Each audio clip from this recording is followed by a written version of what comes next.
Isang mapagpalang araw po sa ating lahat, magandang umaga, magandang gabi, at mega love shoutout po sa lahat ng ating mga viewers saan mang sulok ng mundo.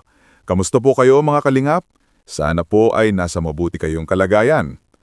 Ngayon mga kalingap, pag-uusapan natin ang isa na namang nakakatuwa at nakakaantig na kwento tungkol mismo sa ating minamahal na si Beyonce. Grabe mga kalingap, sabay-sabay ang mga biyayang dumating sa kanya. Hindi lang basta blessing, kundi tila regalo na rin ng Pasko na maagang dumating. Kaya naman hindi mapigilan ni Beyonce ang maiyak dahil sa sobrang saya at pasasalamat. At yan mismo ang ating tatalakayin sa video natin ngayon. Pero bago ang lahat, kung bago ka pa lamang po dito sa ating munting channel, huwag kalimutang i-like, i-share at i-subscribe para lagi kang updated sa mga bagong kwento ng kabutihan, inspirasyon, at syempre sa mga paborito nating love team dito sa Kalingap Community. At huwag kalimutang mag-comment sa baba dahil gusto naming marinig ang inyong saloobin. Ang pagbabalik ni Papa Eds. Ngayon, mapunta naman tayo sa nakakakilig na parte. Si Papa Eds ay bumabawi na kay Beyonce. Matagal-tagal din silang hindi nagkita, lalo't galing pa si Papa Ed sa Maynila. Pero ngayon, muling nagtagpo ang kanilang landas, ramdam na ramdam natin ang pagbawi, pag-aalaga at pagmamahal niya kay Beyonce. Ayon sa mga nakasubaybay, madalas na silang magkasama ngayon, pero mas pinili nilang umiwas muna sa social media. Hindi na sila ganoon ka-visible sa mga vlog o live video. Kumbaga, mas pinili nilang maging pribado muna para mas mapangalagaan ng kanilang relasyon at katahimikan. Grabe 'di ba mga kalingap? Kahit sa gitna ng mga issue at intriga, pinili nilang magpatawad, magbago at bumawi sa isa't isa. Ganyan kakagaang tunay na pagmamahalan, hindi sinusuko agad kundi pinaglalaban ng tahimik. Mga issue at pagdududa. Siyempre, hindi maiiwasan sa isang relasyon ang mga tampuhan, selosan, at duda. Ayon nga kay Papa Eds, minsan ay nagdududa si Beyonce sa kanya. Pero sino nga ba naman ang hindi? Normal yan lalo na kapag may mga taong pilit ng hihimasok o naninira sa social media. Mabuti na lamang at marunong silang mag-usap, magpatawad at magpakatotoo sa isa't isa. Kasi kung hindi, baka tulad ng iba, nauuli na rin sa hiwalayan. Pero sila, piniling ayusin at mas pinatibay pa ng mga pagsubok. Pagbabago ni Beyonce. Isa pa sa mga napansin ng mga taga-suporta, unti-unti nang umiwas si Beyonce sa social media. Hindi na siya madalas mag-TikTok o mag-post sa Facebook dahil gusto niyang magkaroon ng katahimikan. Alam naman natin na kapag sikat ka, marami talagang bashers. Kahit wala kang ginagawang masama, may masasabi pa rin ng iba. Kaya tama lang na umiwas siya. Minsan kasi, yung simpleng post mo, ginagawa pa nilang issue. Mas maganda na yung tahimik pero masaya, di ba mga kalingap? Tuloy lang siya sa pagbo-vlog kasama ang Kalingap team.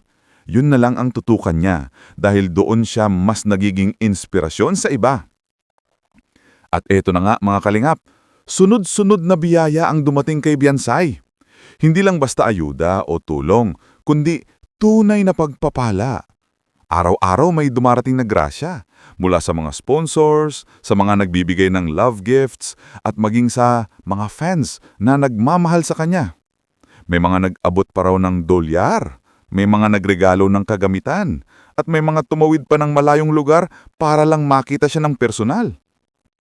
Talagang nakakataba ng puso mga kalingap. Sino nga ba ang hindi maiiyak sa ganitong kabutihan? Kaya tuloy, maraming fans at supporters ang umaasa na sana tuluyan ng magpakasal sina Papa Eds at Beyonce para raw tuluyan ng matapos ang mga issue at intriga at mapanatag ang kanilang mga taga-subaybay. At kung tutuusin tama naman, may pagmamahalan na, may pagtutulungan at higit sa lahat may respeto. Marami ring nagsasabi na habang nag-aaral si Beyonce, maaari naman daw silang magpakasal o magpa-secure ng kanilang relasyon. Kasi sa totoo lang mga kalingap, Kitang-kita sa mga kilos ni Papa Eds kung gaano siya ka-proud kay Biansay. Kahit marami pa ang naninira o nagsasabi ng kung ano-ano, siya, tahimik lang, patuloy na nagmamahal at sumusuporta. Sa huli mga kalingap, isang magandang paalala ito sa ating lahat. Kapag may pagmamahal, pag-unawa at pananampalataya, walang unos na hindi kayang lampasan. Tulad ni Biansay at Papa Eds, kahit ilang beses pa silang subukin, babangon at babawi sila dahil ang pundasyon nila ay tiwala at respeto. Kaya sa ating mga manonood, patuloy nating ipagdasal ang kanilang kaligayahan at huwag na nating dagdagan ang ingay ng social media. Sa halip, maging inspirasyon sana ang kanilang kwento na sa dulo, ang tunay na pag-ibig ay yung marunong manahimik, magpatawad at magpakatatag. Ayon nga kay Papa Eds, minsan ay nagdududa si Biansay sa kanya. Pero sino nga ba naman ang hindi? Normal yan lalo na kapag may mga taong pilit ng hihimasok o naninira sa social media. Mabuti na lamang at marunong silang mag-usap, magpatawad at magpakatotoo sa isa't isa. Kasi kung hindi, baka tulad ng iba, nauuli na rin sa hiwalayan. Pero sila, piniling ayusin at mas pinatibay pa ng mga pagsubok. Pagbabago ni Biansay.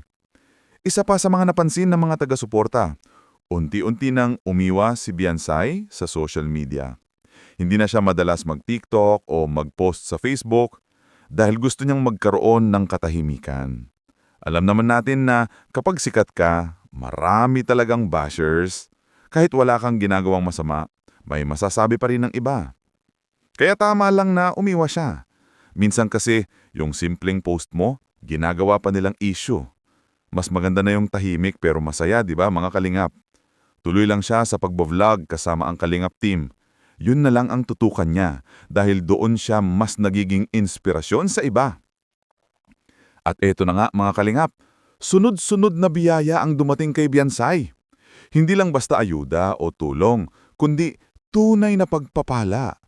Araw-araw may dumarating na grasya mula sa mga sponsors, sa mga nagbibigay ng love gifts, at maging sa mga fans na nagmamahal sa kanya. May mga nag-abot pa raw ng dolyar, may mga nagregalo ng kagamitan, at may mga tumawid pa ng malayong lugar para lang makita siya ng personal. Talagang nakakataba ng puso mga kalingap. Sino nga ba ang hindi maiiyak sa ganitong kabutihan? Kaya tuloy, maraming fans at supporters ang umaasa na sana tuluyan ng magpakasal sina Papa Eds at Biansay para raw tuluyan ng matapos ang mga issue